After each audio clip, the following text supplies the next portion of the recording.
Hello viewers, welcome to my YouTube channel. ఈరోజు మన ఛానల్లో చూడబోతున్నాము చికెన్ షార్వా రెసిపీ. చికెన్ షార్వా అనేది దోశల్లో కానీ గారెల్లో కానీ ఎక్సలెంట్గా ఉంటుందండి. దీని తయారీ చూసేద్దాం. ఫ్రెష్గా కడిగిన చికెన్ తీసుకొని అందులో కొంచెం ఉప్పు, కొంచెం పసుపు యాడ్ చేసి మనం 80% ఉడికించుకుందాం.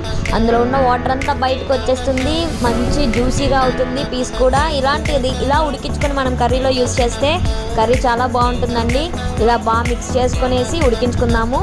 ఈలోపు ఒక మిక్సీ జార్ తీసుకొని 3 మీడియం సైజ్ ఉల్లిపాయలు తీసుకొని 4 ముక్కలుగా కట్ చేసుకొని ఇందులో 3 లవంగాలు, చిన్న దాల్చిన చెక్క ముక్క, అలాగే కొబ్బరి పొడి 3 టేబుల్ స్పూన్లు. మీ దగ్గర ఫ్రెష్ కొబ్బరి అంటే యూస్ చేసుకోవచ్చు, ఎటువంటి ఇబ్బంది లేదు. నా దగ్గర లేదు కాబట్టి నేను మామూలు కొబ్బరి పొడి డిమార్ట్ నుంచి తెచ్చుకుంది వాడుతున్నాను. ఇందులోనే ఒక 1.5 టేబుల్ స్పూన్ అల్లం వెల్లుల్లి పేస్ట్ వేసుకొని మెత్తగా వెన్నలా మిక్సీ పట్టుకోవాలన్నమాట. చూస్తున్నారు కదా, ఎంత సాఫ్ట్గా వీలైతే అంత సాఫ్ట్గా మిక్సీ పట్టుకోండి.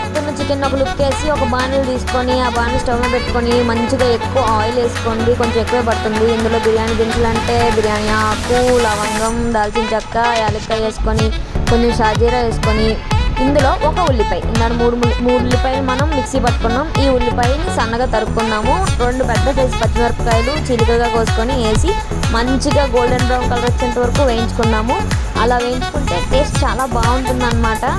ఇలా వేయించుకున్న తర్వాత ఇందులో 1.5 స్పూన్ అల్లం వెల్లుల్లి పేస్ట్ మనం యాడ్ చేసుకొనేసి పచ్చి వాసన పోయేంత వరకు మంచిగా కలుపుకుంటూ వేపుకుందాము.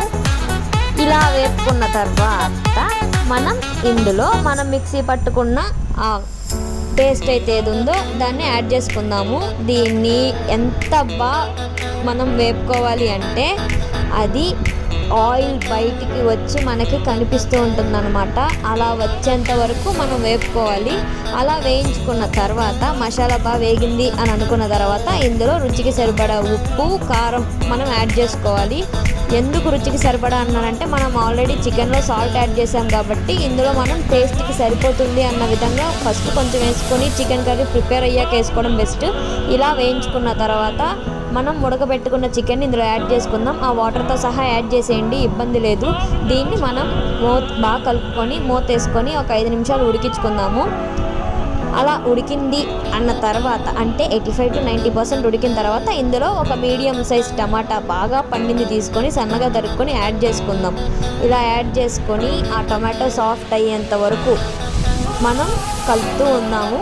ముక్క విరిగిపోకుండా జాగ్రత్తగా కలుపుకోండి, లేదంటే చిగురైపోయి పేస్ట్లా అయిపోతుంది. జాగ్రత్తగా మనం కలుపుకోవాలి ఎప్పుడైనా సరే.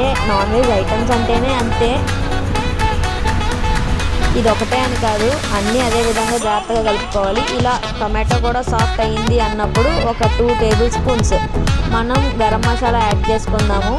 ఇది నేను ఇంట్లో చేసుకున్నా అండి. ఇది అయితే మనం ఆంధ్ర వాళ్ళకి ఎవరికి చెప్పక్కర్లేదు. మిక్సీ పట్టుకున్న జార్లో వాటర్ పట్టి పోసేది అందరికీ అలవాటే. ఫైనల్గా కాస్తంత కొత్తిమీర సన్నగా తరుపుకొని, ఇది ఫైనల్ టచ్ అనమాట. అలా పైనేసి మూత క్లోజ్ చేసి 15 to 20 మినిట్స్ ఉడికించుకుంటే చాలండి. వేడి వేడి చికెన్ షార్వా రెడీ అయిపోతుంది. చూస్తున్నారు కదా, నాదైతే రెడీ. దీన్ని దోశల్లో కానీ గారెల్లో కానీ తింటే ఎక్సలెంట్గా ఉంటుంది. ఈ వీడియోని తప్పకుండా లైక్ చేయండి, ఛానల్ సబ్స్క్రైబ్ చేయండి. మీరు కూడా ట్రై చేసి ఎలా వచ్చిందో కామెంట్ చేయండి. Thank you.